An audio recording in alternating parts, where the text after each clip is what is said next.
إن الله لا يستحيي أن يضرب مثلا ما بعوضة فما فوقها فأما الذين آمنوا فيعلمون أنه الحق من ربهم وأما الذين كفروا فيقولون ماذا أراد الله بهذا مثلا يضل به كثيرا ويهدي به كثيرا وما يضل به إلا الفاسقين۔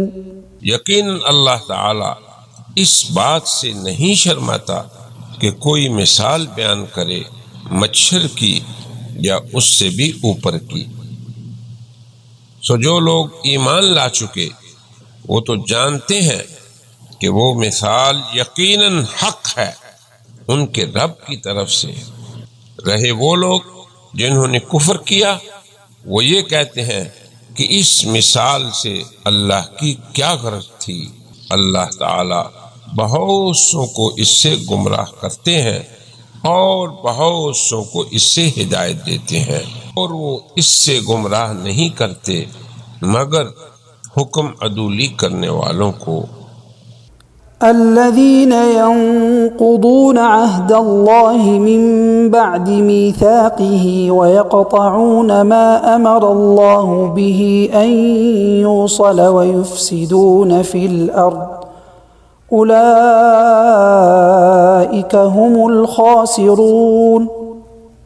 وہ جو اللہ کے عہد کو اسے پختہ کر لینے کے بعد توڑتے ہیں اور کاٹتے ہیں اسے جسے اللہ تعالی نے جوڑنے کا حکم دیا، اور زمین میں فساد پھیلاتے ہیں، یہی لوگ نقصان اٹھانے والے ہیں۔ كيف تكفرون بالله وكنتم أمواتا فأحياكم ثم يميتكم ثم يحييكم ثم إليه ترجعون۔ تم لوگ کس طرح اللہ کا انکار کر سکتے ہو حالانکہ تم مردہ تھے، اس نے تمہیں زندہ کیا، پھر وہی تمہیں موت دے گا، پھر وہی تمہیں زندہ کرے گا، پھر تم اسی کے پاس لوٹائے جاؤ گے۔ هو الذي خلق لكم ما في الأرض جميعا ثم استوى إلى السماء فسواهن 7 سماوات وهو بكل شيء عليم۔ اس کی ذات وہی ہے جس نے جو کچھ زمین میں ہے سب کا سب تمہارے لیے ہی پیدا کیا۔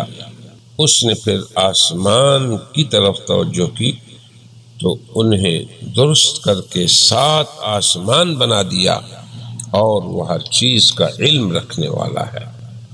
برائے مہربانی ڈاکٹر سعید مکی کے چینل کو سبسکرائب کریں اور بیل آئیکن پر کلک کریں۔